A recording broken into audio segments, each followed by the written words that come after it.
వచ్చిన సహోదరులందరికీ ప్రభునామమున వందనాలు తెలియజేస్తున్నామండి. సమయంలో మనము దేవుని వాక్యాన్ని ధ్యానిద్దాం. పాపము మానవ సమస్య. దేవుడు మనుషుల్ని తనతో పాటు నిత్య జీవము అనుభవించడానికి అడ్డంగా ఉన్నది ఏంటంటే పాపమే. పాపము దైవ మానవుల మధ్య సమస్యగా ఉండేది.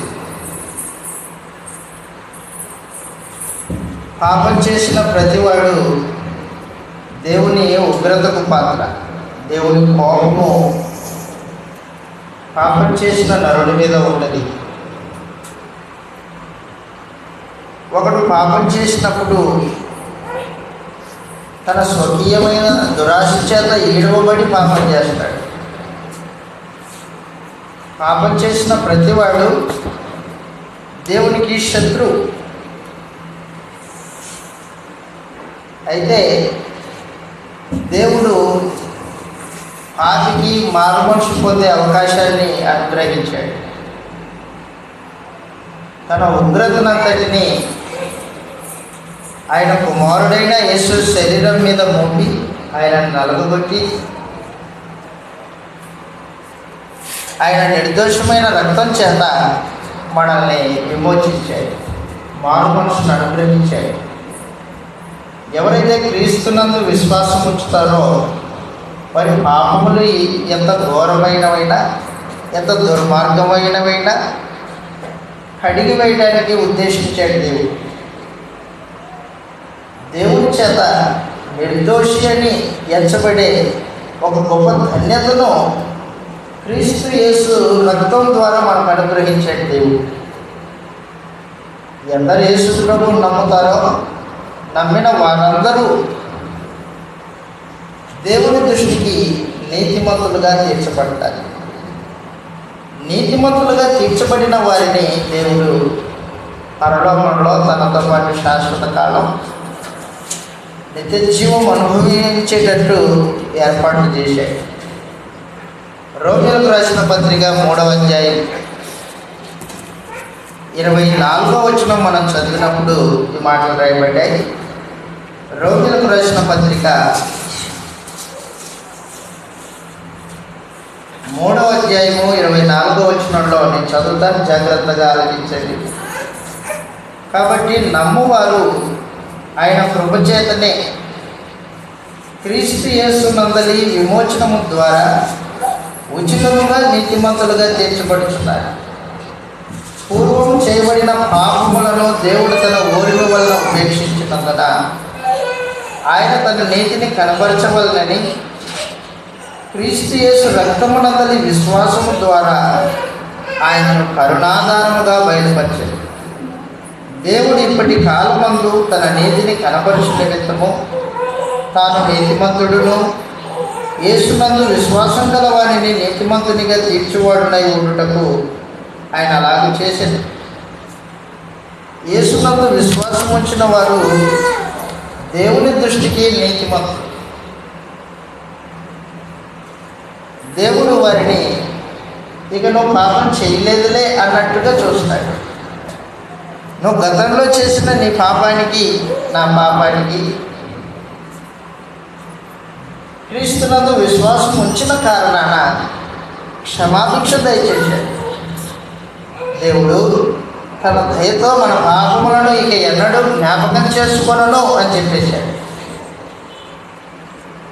హెబ్రీయులకు రాసిన పత్రిక 8వ అధ్యాయం 12వ వచనంలో ఈ మాట రాయబడింది. హెబ్రీయులకు రాసిన పత్రిక 8వ అధ్యాయం 12వ వచనంలో వారి పాపముల విషయమై దయ కలిగి నేను ఇక ఎన్నడే వాటిని జ్ఞాపకం చేసుకొనను అని చెప్పేశాడు.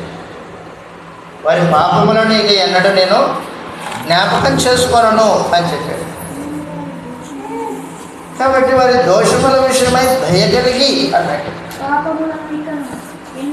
ఎన్నడూ నేను జ్ఞాపకం చేసుకో. దేవుని దయ మానవ దోషములను ఎన్నడే జ్ఞాపకం చేసుకొనని దేవుని దయ. ఎప్పుడైతే క్రీస్తు ప్రభువునందు విశ్వాసం ఉంచామో అప్పుడు దేవుడు మనల్ని నీతిమంతులుగా ఇచ్చాడు. అంత మాత్రమే కాదు, యేసు ప్రభు రక్తం ద్వారా క్రొత్త నిబంధన చేసుకున్నాడు. దేవుడు తనతో ఎవరైనా సహవాసం చేయదలుచుకుంటే నిబంధన సంబంధమైన సహవాసమే చేస్తాడు, కానీ నిబంధన లేకుండా ఎవరితోనూ సహవాసం చేయడు. క్రీస్తు ప్రభు రక్తం చేత చేయబడిన క్రొత్త నిబంధన, ఆ నిబంధన ప్రకారంగానే దేవునితో మనకు సమాధానం దొరికింది. ఆ నిబంధన ప్రకారంగానే మనం దేవుని పిల్లలమయ్యాం. ఆ నిబంధన ప్రకారంగానే మనము దేవుని వారసులమయ్యాం. అయితే ఈ రోజున నిబంధనలో నిలిచి ఉండడం అనేది ప్రాముఖ్యమైన సంగతి. మనము క్రైస్తవులమైన తర్వాత మరణించేంత వరకు నిబంధనలో నిలిచి ఉండాలి. నిబంధన మీరేమనుకోండి, పాపం మరలా మధ్యలో వచ్చి చేరుకుంటుంది. ఈ పాపం మనకు సమస్య. నువ్వు భౌతికంగా శత్రువుల గురించి ఆలోచన చేస్తావేమో, మనకు భౌతికంగా ఎవరు శత్రువులు లేరు. ఉన్న ఒకే ఒక శత్రువు అపవాది. వాడి యొక్క కుయుక్తి వల్ల మనుషుడు మోసగింపబడి అపరాధంలో పడడానికి పాపం అనేది ఉంది. కాబట్టి మన సమస్య పాపం. ఈ రోజున మనుషులు రకరకాల సమస్యలు వెళ్ళబుచ్చుతారు. నాకు ఆర్థిక ఇబ్బంది ఉందండి, నా ఇంట్లో గడవట్లేదండి అని మాట్లాడతారు. నీ ఇంట్లో గడవకపోయినా, నీకు ఆర్థిక ఇబ్బంది ఉన్నా పరలోకానికి ఏం ఆటంకమేం కాదు. అది దేవుడితో సహవాసానికి ఆటంకమేం కాదు. ఒకవేళ నీ రోగం ఉన్నా, నీ రోగము పరలోకానికి ఆటంకమేం కాదు. అస్వస్థత, అనారోగ్యము పరలోకం వెళ్ళడానికి ఆటంకమే కాదు. పరలోకం వెళ్ళడానికి ఆటంకం ఏంటంటే పాపం. క్రైస్తవులమైన తర్వాత కూడా ఈ పాపం విషయమై మనం ఎల్లప్పుడూ జాగ్రత్తగా ఉండాలి. ఎందుకంటే ఏ పాపం అనే బంధకాల నుంచి క్రీస్తు ప్రభు మనల్ని విడిపించాడో అదే పాప బంధకాల కిందకి మనం వెళ్ళకూడదు. ఏ రూపంలో కూడా పాపానికి దాసులమై ఉండకూడదు. పాప దాసత్వము చాలా కఠినమైంది. మనం అనుభవించొచ్చాం దాన్ని. ఉదాహరణ చెప్తాను మీకు. చెరసాల్లో వేయబడ్డాడు ఒక వ్యక్తి. నేరం చేశాడు, చెరసాల్లో వేయబడ్డాడు. చెరసాల్లో వేయబడితే ఆ చెరసాల సంఖ్యలు ఆ జైలు యొక్క గోడలు, 4 గోడల మధ్యలో పిచ్చెక్కిపోయింది ఆ మనిషి. వాళ్ళు పెట్టే భోజనం కొలతలతో భోజనం ఉంటుంది అక్కడ. ఆ బంధకాల నుంచి ఎప్పుడు విడుదల పొందుతానరా బాబు, ఎందుకు ఆ తప్పు చేసి వచ్చాడు నేను అని బాధపడుతూ ఉంటాడు. అదే బంధకాల నుంచి బయటకు వచ్చిన తర్వాత మళ్ళీ ఆ బంధకాల్లోకి వెళ్ళాలనుకుంటాడా? ఇష్టం ఉండదు. అనుభవించొచ్చిన వాటికి చెరసాల్లోకి వెళ్ళడానికి ఇష్టం ఉండదు. ఆ రీతిగా ఈ రోజున మనం పాపం అనే బంధకాల నుండి విడిపింపబడ్డాం. వయసు వచ్చినప్పటి నుంచి క్రీస్తుని అంగీకరించక మునుపు పాపం అనే బంధకాలు, ఆ చెరసాల్లో మగ్గిపోయిన వాళ్ళు. కానీ ఇప్పుడు క్రీస్తు మనల్ని స్వతంత్రులుగా చేశాడు. ఆయన రక్తం ద్వారా పాప విమోచకులుగా చేశాడు. దేవుని కృప వలన మనం పాప క్షమాపణ పొందాం. ధన్యులు. దేవుని చేత నిర్దోషి అని ఎంచబడ్డాము. దేవుని నిబంధన ప్రజలమయ్యాము. దేవుని ఇంటికి వారసులమయ్యాము. స్వాతంత్రం వచ్చింది. అయితే ఈ స్వాతంత్ర్యాన్ని మరలా పాపం అనే కాడి కిందికి వెళ్ళడానికి ఉపయోగించకండి అని చెప్పింది పరిశుద్ధాత్ముడు చెప్పాడు. గ్రంథం చెప్పి పాపం అనే కాడి కిందికి మరలా వెళ్ళకండి అని చెప్పేసి చదువు ఎలాగ రాయబడింది. రోమిలకు రాసిన పత్రిక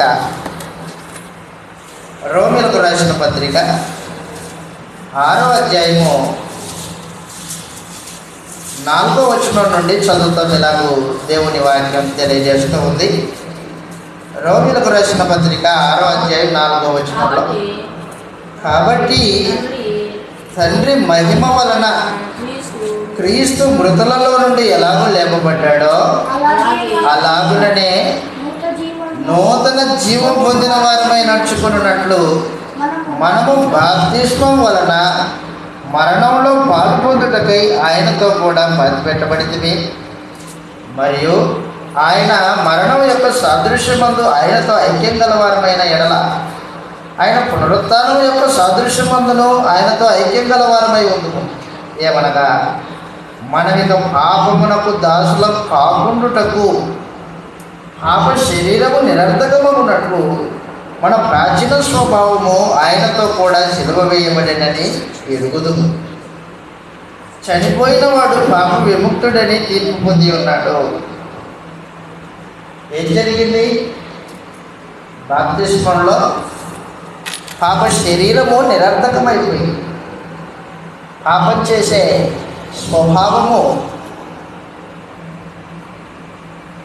శిలువ మరణం ద్వారా ఆయన మన పాపాల కొరకు ఆయన చనిపోతే మనం బాప్తిస్మంలో ఆయనతో పాటు చనిపోయాం. ఏం చనిపోయింది? మన పాప స్వభావం చనిపోయింది. ఇంకా నువ్వు క్రైస్తవుడు అయిన తర్వాత కూడా నీ స్వభావం, పాత బుద్ధి, పాత ఆలోచనలు, పాత కొలతలు ఇవి ఇంకా నీ మనసులో అలాగే ఉన్నాయంటే నువ్వు క్రైస్తవుడు కాదు, మోసపోతున్నావు అంతే, వేరే ఏం లేదు. నీ బాప్తిస్మము కరెక్ట్ అవ్వాలంటే నీ ప్రాచీన స్వభావాన్ని నువ్వు ఆ రోజున సిలివేసి ఉంటేనే అది బాప్తిస్మం అవుతుంది తప్ప, అయ్యా నేను మీ దగ్గరే కదండి బాప్తిజం తీసుకున్నాను, క్రీస్తు సంఘంలోనే తీసుకున్నాను. నువ్వు క్రీస్తు సంఘంలో తీసుకున్నా నీ ప్రాచీన స్వభావం చనిపోకపోతే నువ్వు పాప విముక్తి పొందలేదు. పాప విముక్తి పొందకపోతే మనుషుడు రక్షణ లేని వాడై ఉంటాడు. నువ్వు బాప్తిజం పొందింది కరెక్టే అయితే నీ పాత బుద్ధి ఇక మీదట నువ్వు చంపేసి ఉండాలి. నీ పాత ఆలోచనలు, నీ పాత జీవితం చంపేసి ఉండాలి. ఎందుకంటే దైవ మానవుల మధ్యలో సమస్యగా మారింది అదే కదా. అందుకని అన్నాడు, క్రీస్తు ప్రభు నూతన జీవం కలిగిన వాడై ఎలాగో తిరిగి లేపబడ్డాడో ఆ రీతిగానే మనమును నూతన జీవం కలిగిన వారమై తిరిగి లేపబడ్డాం. చనిపోయిన వాడు పాప విముక్తుడని తీర్పు పొంది ఉన్నాడు. స్వభావం మారకోకుండా మనుషుడు పాప విముక్తుడు అని చెప్పుకోవడము విడ్డూరం, విచిత్రం అది.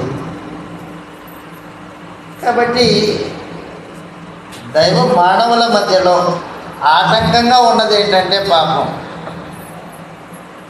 బాప్తిస్మం పొందిన తర్వాత కూడా దైవ మానవుల మధ్యలో ఆటంకాన్ని తీసుకొచ్చేది ఏంటంటే పాపమే. పాపము ప్రాముఖ్యంగా దయచేసి గుర్తుపెట్టుకో. శరీర స్వభావాన్ని అనుసరించిన ప్రతిసారి మనుషుడు దేవునికి విరోధి అయి పాపం చేస్తాడు. శరీర స్వభావాన్ని మనం అనుసరించకూడదు. మనం పాపం చేయకోకుండా దేవుని యందు నీతిగా బతకాలంటే మొట్టమొదటిది శరీర స్వభావమును అనుసరించకూడదు. శరీరము దాని యొక్క స్వభావాన్ని బట్టి అవయవాల్లో పాపపు ఆలోచనలు వస్తాయి. కానీ నువ్వు దాంట్లో ఎంటర్టైన్మెంట్ చేయకూడదు. దాంట్లో మునిగిపోవు. ఆయన క్రైస్తవుడిని, ఏ శరీరమా నువ్వు చచ్చిపోయావు, శరీరమా, శరీరం యొక్క కోరికల క్రీస్తు పని మిమ్మల్ని సిలివేషన్ నేను అని చెప్పాలి మనం.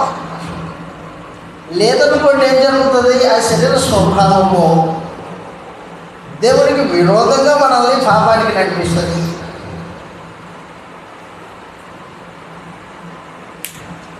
గలతీయులకు రాసిన పత్రిక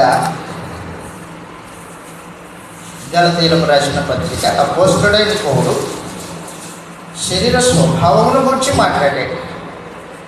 గలతీయులకు రాసిన పత్రిక 5వ అధ్యాయం 16వ వచనంలో ఈ మాటలు రాయబడ్డాయి. నేను చెప్పున్నదేమనగా ఆత్మానుసారముగా నడుచుకొనుడి, అప్పుడు మీరు శరీరేచ్ఛను నెరవేర్చరు. అది అన్నమాట. శరీర స్వభావము మనం దాన్ని చంపేయాలంటే ఎలా నడుచుకుంటే చనిపోతుంది? అది ఆత్మానుసారంగా నడుచుకోవాలి. నీ ఆలోచనలు ఆత్మానుసారంగా ఉండాలి. శరీరానుసారంగా ఆలోచన చేయడం మానాలను. ఎప్పుడైతే శరీరానుసారంగా ఆలోచన చేయడం ప్రారంభిస్తావో అప్పుడు ఆత్మకు విరోధంగా ఆలోచన చేస్తుంటావు. ఆత్మకు విరోధంగా ఆలోచన చేసే ప్రతివాడు దేవునికి శత్రువు. కాబట్టి నీ స్వభావము శరీర స్వభావమై ఉండకూడదు, ఆత్మానుసారంగా ఆలోచన చేయాలి. చదువు కిందికి అంటున్నాడు, నేను చెప్పున్నదేమనగా ఆత్మానుసారంగా నడుచుకుని అప్పుడు మీరు శరీరేచ్ఛను నెరవేర్చరు. శరీరము ఆత్మకును, ఆత్మ శరీరముకును విరోధముగా అపేక్షించును. ఇవి ఒకదానికొకటి వ్యతిరేకంగా ఉన్నవి గనక మీరేమి నిశ్చయింతురో వాటిని చేయకూడదు. ఆత్మ శరీరానికి విరోధం. యుద్ధం ఎక్కడుంది? బయట జరిగే ఇరాక్ వాళ్ళ మధ్యలో యుద్ధం కాదు, అది కాదు యుద్ధం. యుద్ధం నీలో జరుగుతుంది. ఎవరెవరికి? ఆత్మకి, దేహానికి. ఎప్పుడైతే నువ్వు ఆత్మానుసారంగా నడుచుకుంటావో అప్పుడు శరీరేచ్ఛలు నెరవేర్చబడవు. శరీరేచ్ఛలు నెరవేర్చబడకపోతే దేవుడికి నీకు కలిగిన ఈ నిబంధన సంబంధమైన సహవాసము తెగిపోదు.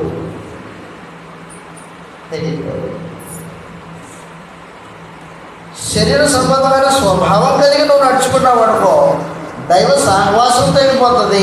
నిబంధన మీరు కాదు. నిబంధన మీరిన వాళ్ళకి పరలోకం ఉండదు.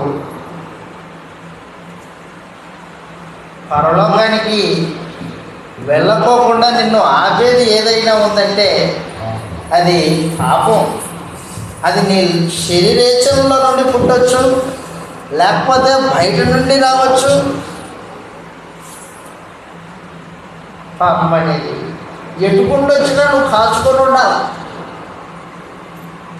విచిత్రం. నేను చాలాసార్లు అనుకుంటాను, మనుషులు దొంగల భయంతో ఇంటికి కొన్ని రకాలు ఏర్పాటు చేసుకుంటారు. సిసి కెమెరాలు.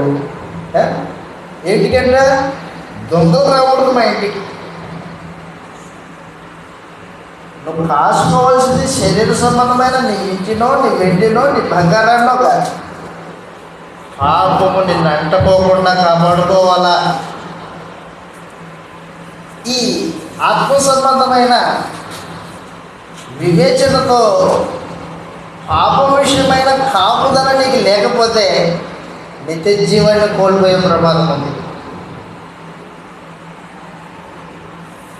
నిత్య జీవాన్ని కోల్పోయే ప్రమాదం ఉంది.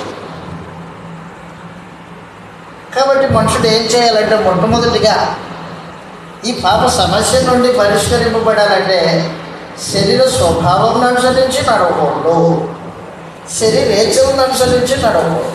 మనం క్రీస్తు యేసునందు బాప్తిసం పొందినప్పుడు ఏమైపోయాం? మనం చనిపోయాం, క్రీస్తు సంబంధమయ్యాం. గలతీయులకు రాసిన పత్రిక 5వ అధ్యాయం 5వ అధ్యాయం 23వ వచనంలో ఈ మాట రాయబడింది. ఇట్టి వాటికి విరోధమైన నియమమేది లేదు. క్రీస్తు యేసు సంబంధులు శరీరమును దాని ఇచ్చలతోనూ దురాశలతోనూ, అది సమాచారం, శరీరేచ్ఛలు, దాని యొక్క దురాశలు. శరీరానికి దురాశలు ఉంటాయి. అయితే నువ్వు శరీరేచ్ఛలకి శరీర దురాశలకి లోనైన వ్యక్తివి కాదు. ఎందుకంటే నీకు తెలిసిపోయింది సత్యం. ఏం తెలిసిపోయింది? ఆ బంధకాలు ఘోరమైన బంధకాలు. ఆ ఘోరమైన బంధకాలలో నుండి కృష్ణ నన్ను విడిపించాడు. కాబట్టి ఇక మీద దాని జోలికి వెళ్ళను నేను. రోమీయులకు రాసిన పత్రిక 6వ అధ్యాయం 12వ వచనంలో, రోమీయులకు రాసిన పత్రిక 6వ అధ్యాయం 12వ వచనంలో ఈ మాట రాయబడింది. కాబట్టి శరీర దురాశలకు లోనగు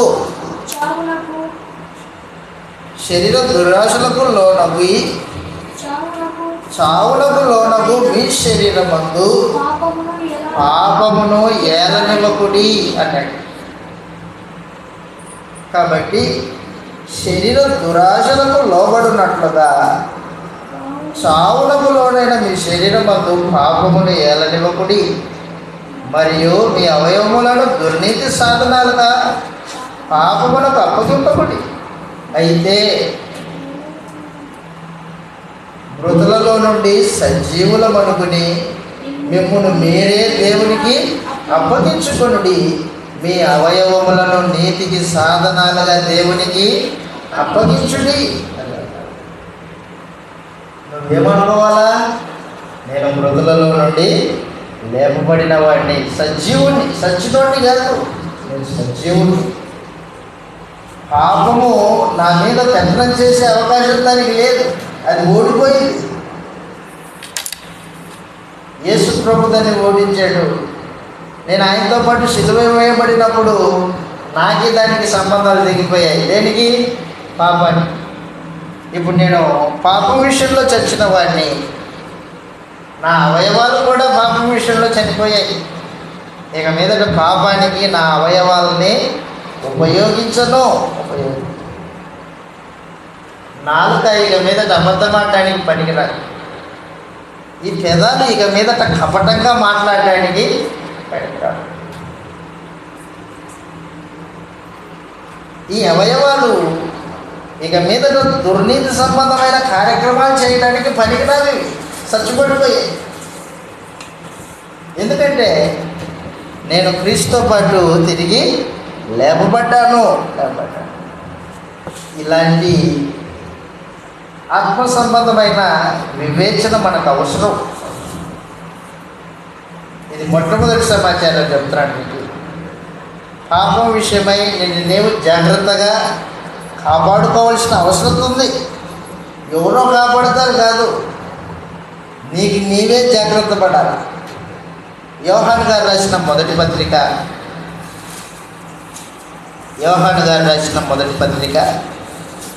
3వ అధ్యాయంలో యోహాను గారు ఇలాగ తెలియజేస్తూ ఉంటారు. యోహాను గారు రాసిన మొదటి పత్రిక 3వ అధ్యాయం 7-8 వచనాలు చదువుతాం. ఇలాగ రాయబడింది. చిన్నపిల్లలారా, ఎవరిని మిమ్మల్ని మోసపరచనీకుడి. ఆయన నీతిమంతుడై ఉన్నట్టు నీతిని జరిగించు ప్రతివాడు నీతిమంతుడు. అపవాది మొదటి నుండి పాపం చేయుచున్నాడు కనుక పాపం చేయువాడు అపవాది సంబంధి. అపవాది యొక్క క్రియలను లయపరచుటకే దేవుని కుమారుడు ప్రత్యక్షమాయను. దేవుని మూలంగా పుట్టిన ప్రతివానిలో ఆయన బీజము నిలుచును కనుక వాడు పాపం చేయుడు. వాడు దేవుని మూలంగా పుట్టినవాడు కనుక పాపము చేయ జాలడు. దీనిని బట్టి దేవుని పిల్లలెవరో అపవాది పిల్లలెవరో తేటపడు. నీతిని జరిగించని ప్రతివాడును తన సహోదరుని ప్రేమింపని ప్రతివాడును దేవుని సంబంధులు కారు. ఎవరు దేవుని సంబంధులు? నీతిని జరిగించేవాడు. దుర్నీతిని జరిగించేవాడు అపవాది సంబంధి. నీతిని జరిగించేవాడు దేవుని సంబంధి. తను తాను భద్రం చేసుకొనును అన్నాడు. ఎక్కడ? 5వ అధ్యాయం. క్షమించండి, కరెక్ట్, 5వ అధ్యాయం. దేవుని మూలంగా పుట్టినవాడు తను తాను భద్రం చేసుకుంటాడు. 5వ అధ్యాయం 18వ వచనంలో. యోహాను గారు రాసిన మొదటి పత్రిక 5వ అధ్యాయం 18వ వచనంలో, దేవుని మూలంగా పుట్టినవాడు ఎవడును పాపం చేయడని ఎరుగుదుము. అదిగో దేవుని మూలంగా పుట్టడం అంటే దేవుని వాక్యానికి పుట్టడం, దేవుని సంకల్పానుసారంగా పుట్టడం, దేవుని ప్రేమను గుర్తెరిగి ఆ ప్రేమలో ఒదిగి ఉండడం, దేవుని ప్రేమను నమ్ముకోవడం. నన్ను ఇంతగా ప్రేమించాడు దేవుడు నన్ను అని ఆయన ప్రేమ యందు నమ్మిక వచ్చి బాప్తిసం పొందినవాడు దేవుని మూలంగా పుట్టినవాడు. ఆయన వాక్యం అనే బీజానికి పుట్టినవాడు. అలాంటి వాడు ఎవడును పాపం చేయడని ఎరుగుదుము. దేవుని మూలంగా పుట్టినవాడు తన్ను భద్రం చేసుకొనును కనుక దుష్టుడు వాణ్ణి ముట్టడు. నువ్వెప్పుడైతే శరీర స్వభావం కలిగి శరీర సంబంధంగా లోక సంబంధంగా ఆలోచన చేస్తావో అప్పుడు దుష్టుడు నీ వెంటబడతాడు. నీకు ఆలోచనే లేదనుకో లోక సంబంధంగా శరీర సంబంధంగా, అప్పుడు దుష్టుడు రే వీడు నాకు పనికిరాడురా అని వెళ్ళిపోతాడు, ముట్టడట. కానీ ఈ రోజున మనుషులు పాపం విషయమై ఎంత జాగ్రత్తగా ఉన్నారో. ఉన్నారంటావా? ఏదైనా పాపం వచ్చి కొడుతుందేమో పాపకు భయపడతాడు, దోమ వచ్చి కొడుతుంది దోమకు భయపడతాడు. ఈ భౌతికమైన వాటికి భయపడతాడే కానీ దొంగకి భయపడతాడు, మనుషులకు భయపడతాడు. కానీ పాపానికి మనుషుడు భయపడట్లా. అరే నేను పాపం చేస్తే దేవునికి విరోధిని అవుతాను, నిత్య జీవాన్ని కోల్పోతాను, భూమిత ప్రమాదకరం. ఇక మీదట నేను పాపం చేయను, నా అవయవాలు ఇక మీదట పాపానికి పనికిరావు. అది అబద్ధం ఆడితే ఎంత డబ్బులు వచ్చినా నాకు అనవసరం. నేను అబద్ధం ఆడినంటే అబద్ధం ఆడినంతే. కానీ ఇంత ఖచ్చితమైన జీవిత విధానాన్ని మనం అలవర్చుకోవాలి. ఇది లేకపోతే మనం నిత్య జీవం కలలు కన్నట్టుగా ఉంటుంది. నిత్య జీవాన్ని కలలు కన్నట్టు ఉంటుంది. కళ్ళగన్నాడు ఎలా ఉంటాడు? పైన మనుషులు తిరుగుతుంటుంది అంతే. వాడు వాస్తవంగా వాడు పరుపు మీద పడుకొని ఉంటాడు, కళేమో ఎక్కడో అంత తిరుగుతుంటుంది. అలాగున్న క్రైస్తవులుగా మనం ఉండకూడదు. మనం ఏం నమ్మామో, దేనికోసం ఎదురు చూస్తున్నామో, దేన్ని చేరుకోవడానికి క్రీస్తు యందు పిలువబడ్డామో దాన్ని సంపాదించాలి. సంపాదించాలంటే మన సమస్య, మనకు శత్రువు పాపం. అది ఎట్టుకుంటూ వచ్చినా దాన్ని మనము కాసుకోవాలి, భద్రంగా ఉండాలి. అది నీ శరీరంలో పుట్టవచ్చు, లేకపోతే బయట నుంచి విగ్రహ సంబంధమైనది ఏదైనా కావచ్చు. విగ్రహారాధన, ధనాపేక్ష అనేది విగ్రహారాధన. ధనం మీద వ్యామోహం కలిగిన ప్రతివాడు నిత్య జీవాన్ని కోల్పోయే ప్రమాదం ఉంది. ఒక చిన్న ధనాపేక్ష శాశ్వతమైన జీవానికి వెళ్ళకుండా మనల్ని అడ్డగిస్తుంది. చాలా ప్రమాదం. 30 వెండి నాణ్యాలకి నిత్య జీవాన్ని పోగొట్టుకుంటాడంటే నమ్ముతారు మీరు? ఇస్కరియోతు యూదా 30 వెండి నాణ్యాలకి తను తాను పోగొట్టుకున్నాడు. మహత్తరమైన భాగ్యం. యేసు ప్రభు శిష్యుల్లో ఒకటిగా ఉండే భాగ్యం. చిన్న 30 వెండి నాణ్యాలు. మనం ఈ భూమి మీద బతికే ఈ దినాల్లో ధనాపేక్ష అనే విగ్రహారాధన చేయకుండా బతకాలి. అదొక పాపం, అదొక పాపం. మూడవది, దయచేసి గుర్తుపెట్టుకో, నువ్వు ఏదైనా తప్పు చేసావనుకో, తప్పు చేసావు అనుకో, క్రైస్తవుడు అయ్యావు, తప్పు చేశావు. అయితే ఆ తప్పుదాన్ని నువ్వు ఒప్పుకోవాలా. ఒప్పుకుంటే కనికరించే దేవుడు, క్షమించే దేవుడు. ఆ పాపాన్ని నువ్వు అలాగే కప్పేసుకున్నావు, ఒప్పుకోలే, అది నిన్ను నరకానికి తీసుకెళ్తుంది. నరకానికి తీసుకెళ్తుంది, నిత్య జీవాన్ని నీకు దూరం చేస్తుంది. ఒకవేళ నీవు ఎదుటివాని పట్ల తప్పు చేసావనుకో, ఎదుటివాని పట్ల తప్పు చేసావు, నీకు తెలుసు తప్పు చేసావని, అప్పుడు ఏం చేయాలని వెళ్ళి అతని దగ్గరికి వెళ్ళి ఒప్పుకొని క్షమాపణ అడుగు.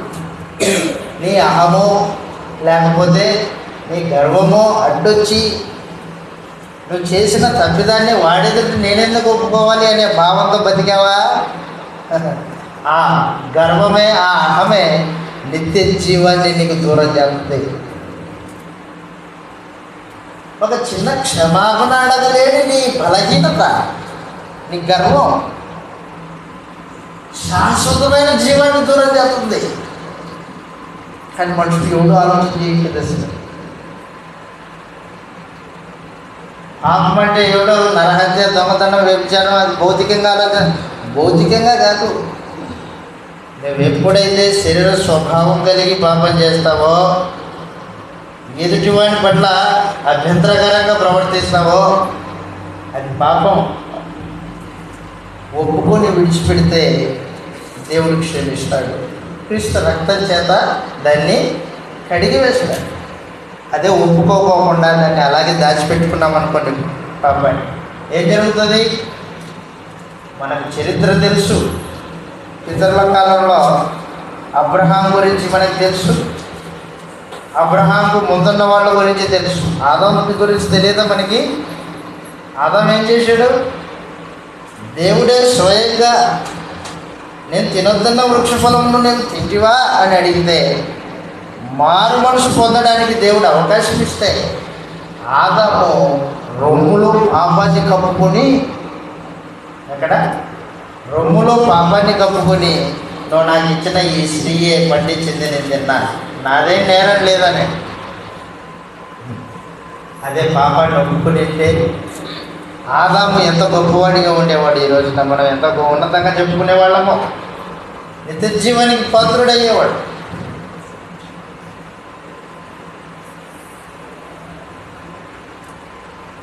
దేవుడు ఇచ్చిన అవకాశాన్ని మనుషుడు సద్వినియోగం చేసుకోవాలి. పాపము మానవ సమస్య, నిన్ను నిత్య జీవానికి వెళ్ళకోకుండా ఆటంకపరిచేది అది. నీ సహోదరుడు నీ పట్ల తప్పు చేశాడు, లేదా నువ్వు అతని పట్ల తప్పు చేశావు, వెళ్ళి క్షమాపణ అడుగు, అంతే. అతను క్షమించాడా క్షమించకపోవడం అవన్నీ అనవసరం నీకు.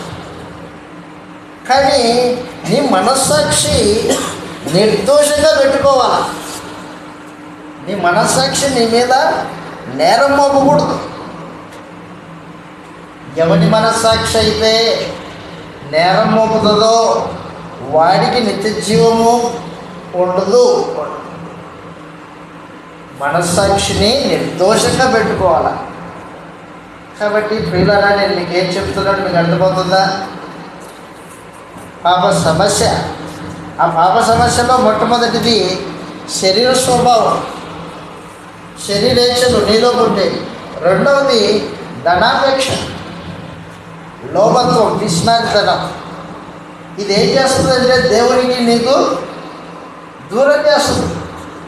నీకు దేవునికి మధ్యలో ఉన్న నిబంధన సంబంధమైన సహవాసాన్ని తెంపుతుంది. 3, నీ అపరాధము దేవుని ఎదుట ఒప్పుకోకపోతే, లేదా నువ్వు సహోదరుడి పట్ల అపరాధం చేశావు, తప్పు చేశావు, అతని దగ్గరికి వెళ్ళి ఒప్పుకో. ఒకటి పాపములు ఒకడు ఒప్పుకోండి అని చెప్పేసి గ్రంథం. ఒప్పుకుంటే ఏం జరుగుతుంది? ఒప్పుకుంటే నిత్య జీవాన్ని పొందుతాం. అదే ఒప్పుకోకుండా కప్పుకుంటే ప్రమాదం ఉంది. ఆ రోజున ఆదాము తన పాపాన్ని కప్పుకున్నాడు. కయ్యూను హేబెల్ని చంపాడు కదా, దేవుడు సూటిగా అడిగాడు కదా, నీ తమ్ముడు ఏదని. అప్పుడు ఏం చేశాడు కయ్యూను? నా తమ్ముడికి నేను కావాలన్నా చంపేసింది దేవునికి తెలియదా? తెలుసు. మరి ఎందుకు అడుగుతున్నాడు? మారు మనుషులకు అవకాశం ఇచ్చాడు దేవుడు. కలిగి నువ్వెప్పుడైతే నీ అహము నీ గర్వము ప్రదర్శించి మారు మనుషు పొందకోకుండా తిరస్కరిస్తావో అప్పుడు దేవుడు ఉగ్రత నీ మీద ఉంటుంది.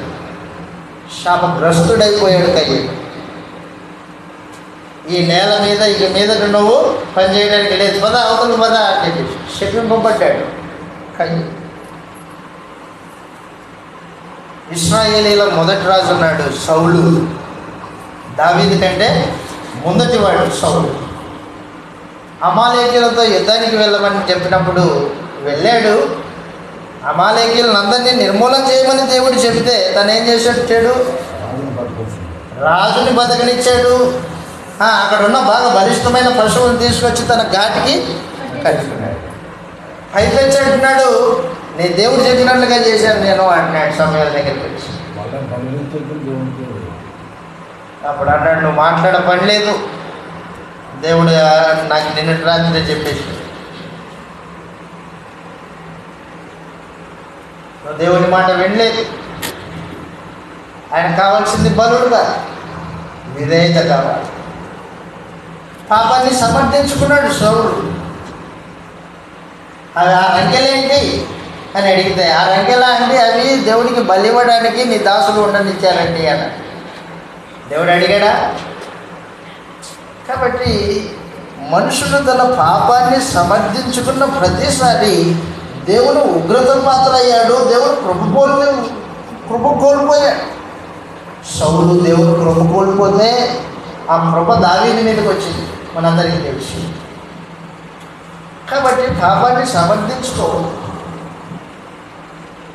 నీ మనస్సాక్షిలో నేరారోపణ లేకుండా చూసుకోవడం అనేది నీ జీవిత సాధనమై ఉండాలి. నా జీవిత సాధనమై ఉండాలి. నా మనస్సాక్షి నాకు నా దేవుడికి మధ్యలో నిర్మలంగా ఉండాలి. అది నేరం మోపకూడదు. నువ్వు ప్రార్థన చేసి తండ్రి అనిపించినప్పుడు ఏమి నా కుమారుడు అనే సమాధానం పై నుంచి రావాలి. అటువంటి బాంధవ్యాన్ని కొనసాగించాలి. బిడ్డ తప్పు చేసాడు అనుకోండి, బిడ్డ తప్పు చేస్తే వాడి భయం ఉంటుంది లోపల. మా నాన్న ఏమంటాడు, కొడతాడే ఏమో. అదే వాడు నేరుగా వచ్చి నాయన నేను తప్పు చేశాను నన్ను క్షమించు అన్నాడు అనుకో, అన్ని కొంటాడు, కోగిలించుకుంటాడు. కారణం ఏంటి? బిడ్డ యొక్క యథార్థతను గుర్తిస్తాడు. అలాగే మన తల్లి మన పాపాన్ని మనం ఒప్పుకున్నాం అనుకోండి, ఆయన క్షమించే దేవుడు, నమ్మదగిన వాడు. చదవండి, ఆ మాట చదవండి, ముగించుకుంటాం. యోహాను గారు రాసిన మొదటి పత్రిక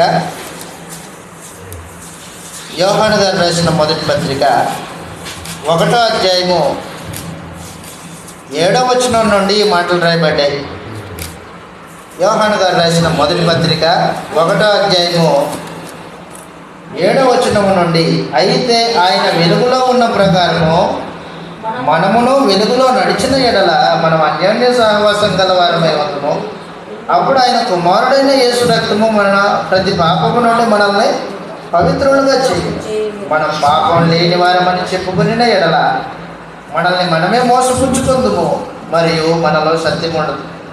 మన పాపములను మనం ఒప్పుకొనిన ఎడల ఆయన నమ్మదగిన వాడును నీతిమంతుడును గనుక ఆయన మన పాపములను క్షమించి సమస్త దుర్నీతి నుండి మనల్ని పవిత్రులుగా చేయి. మనం పాపం చేయలేదని చెప్పుకునిన ఎడల ఆయనను అబద్ధికునిగా చేయువారమవుదుము, మరియు ఆయన వాక్యం మనలో ఉండదు. నా చిన్నపిల్లలారా, మీరు పాపం చేయకుండాటకై ఈ సంగతులు మీకు వ్రాయిచున్నాను. ఎవడైనా పాపం చేసిన ఎడల నీతిమంతుడైన యేసుక్రీస్తు అని ఉత్తరవాది తండ్రి యొద్ద మనకున్నాడు. ఆయనే మన పాపములకు శాంతికరమై ఉన్నాడు. మన పాపములకు మాత్రమే కాదు, సర్వలోకమునకు శాంతికరమై ఉన్నాడు. యోహాను గారు రాసిన మొదటి పత్రిక 3వ అధ్యాయం 19-20 వచనం చదువుతాం. సహోదర ప్రేమ గురించి మాట్లాడుతూ 18 నుంచి, చిన్నపిల్లలారా, మాటతోనూ నాలుకతోనూ కాక క్రియతోనూ సత్యముతోనూ ప్రేమితము. ఇందువలన మనము సత్య సంబంధులమని ఎరుగుదుము. దేవుడు మన హృదయం కంటే అధికుడై సమస్తమును ఎరిగి ఉన్నాడు కనుక మన హృదయము ఏ ఏ విషయములలో మన యందు దోషారోపణ చేయునో ఆయా విషయములలో ఆయన ఎదుట మన హృదయములను సమ్మతిపరుచుకుందుము. ప్రియులారా, మన హృదయము మన యందు దోషారోపణ చెయ్యని ఎడల దేవుని ఎదుట ధైర్యం గలవారము అగుదుము. హృదయము అన్న దగ్గర మనస్సాక్షి హృదయము ఒకదానికొకటి పర్యాయ పదాలుగా ఉపయోగించబడ్డాయి. కాబట్టి దయచేసి కూడా మనస్సాక్షిలో దోషం ఉండొద్దు. దాన్ని నిర్దోషంగా పెట్టుకోవాలి. ఎప్పుడైతే మనస్సాక్షిలో నిర్దోషత్వము